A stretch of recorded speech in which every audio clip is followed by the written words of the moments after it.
Langka with tabagak. So ayan guys. Langka. Ayan oh, sarap ng ulam namin mga ka-idol oh. Ayan. Sa mga di pa nakatikim nito, pwede kayong magluto ng ganito. Ayan oh. Langka with tabagak.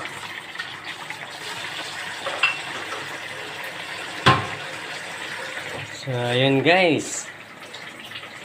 Chooks. Oh, di ba? Langka na may tabagak.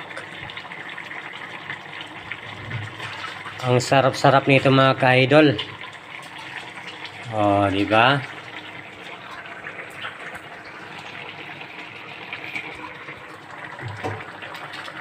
So, ayun guys. Ayan oh.